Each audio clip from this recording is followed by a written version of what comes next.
Iran wastes no time raising pressure on US allies as regional tensions spike after the latest Israeli strikes.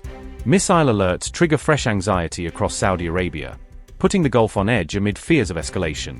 The area around Prince Sultan Air Base was placed on heightened alert as security concerns intensified. A key US-linked military hub once again finds itself at the center of a rapidly worsening crisis. Saudi authorities issue urgent warnings as fears of further attacks spread across the kingdom. Civil defense agencies urge residents to move quickly to designated shelters and protected locations. People are advised to avoid windows, rooftops, and open spaces until the threat level subsides. This came after Trump's plea for restraint fell flat, with Netanyahu authorizing fresh strikes on Iranian targets. The Israeli Air Force targeted military-linked sites across central and western Iran in a new wave of attacks. Iranian state media reported explosions in Tehran, Tabriz, and Isfahan as air defenses were activated. Additional blasts were reported near Karaj, expanding the geographical scope of the strikes. The IRGC claimed Israel used air-launched ballistic missiles in attacks carried out on Iranian soil. The Israeli operation came shortly after Iran launched missiles toward northern Israel.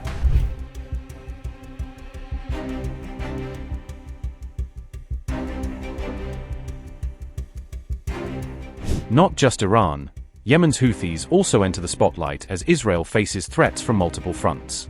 Israeli air defenses come under renewed pressure as incoming threats emerge from different directions. A separate Houthi missile launch forces Israelis into shelters shortly after Iran's latest barrage.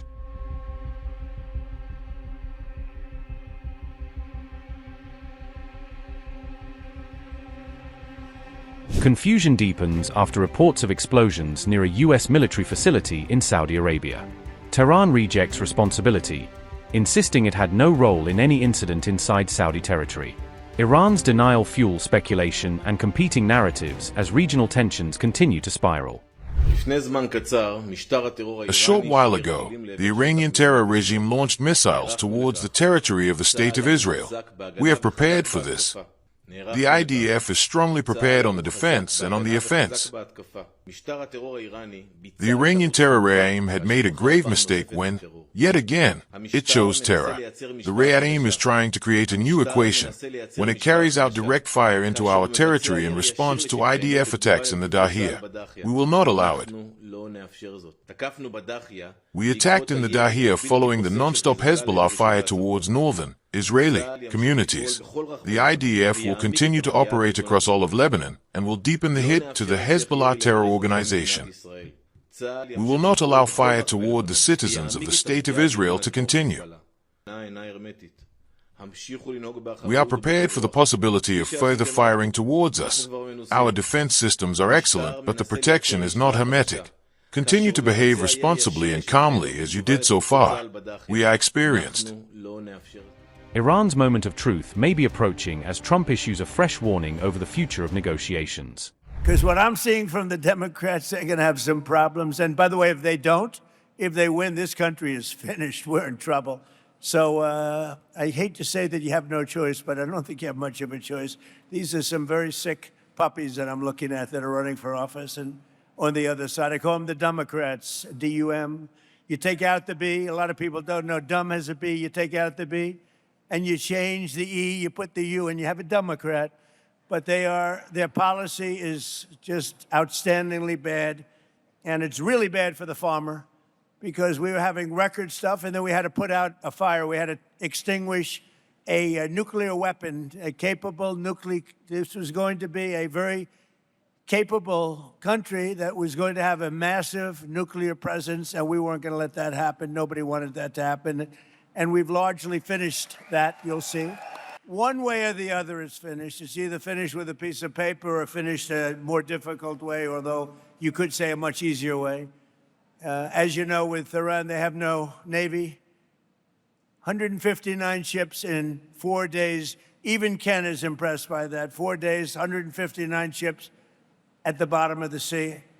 Not that we like that, but that's the way it is. And the blockade is unbelievable. There's never been a blockade like that. The Navy is... We have the greatest military anywhere in the world. There's never been a military like it.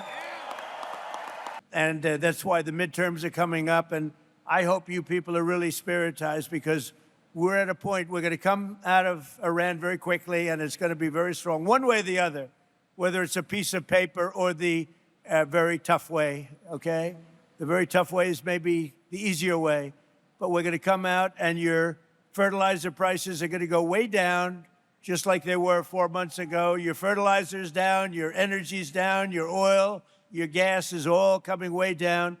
And frankly, I thought it would go much higher than it did. I thought, frankly, that gasoline would be much higher than it was. I was in Iowa, another place I like a lot, and it was just before we started the excursion to Iran, and we passed gas stations. It was $1.85 a gallon, and we're going to get them down to those numbers again very quickly. But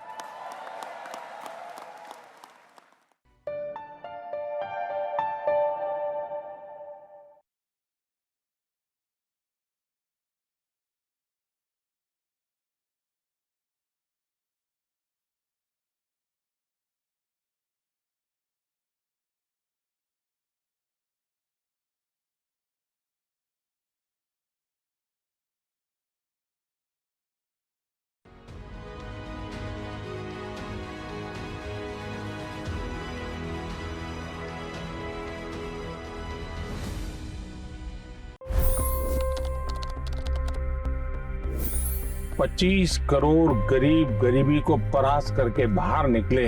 for the good of our nation, let's work together and let's truly make America great again. The fastest news breaks. Requested PM saying that we will have to speak to Putin and to Zelensky. The biggest news makers. The relationship with India is probably the most important bilateral relationship the U.S. will have for the rest of this century.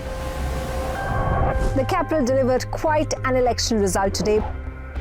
Expert analysis. The million-dollar question today is how to stop this dance of death. Ground reports. I'm standing at the crossroad of the Kumbh Mela. Behind me are more than 100 entry ghats. Long-form interviews. Exclusionary politics is reflected in Manipur case as well. You don't bother because this is a small state. Deep dive into burning issues. It's often said DRC could be the richest country in the whole world. It's because of what sits underneath. Why exactly did the US topple the Sheikh Hasina government? HT videos. We don't just break news, we break it down.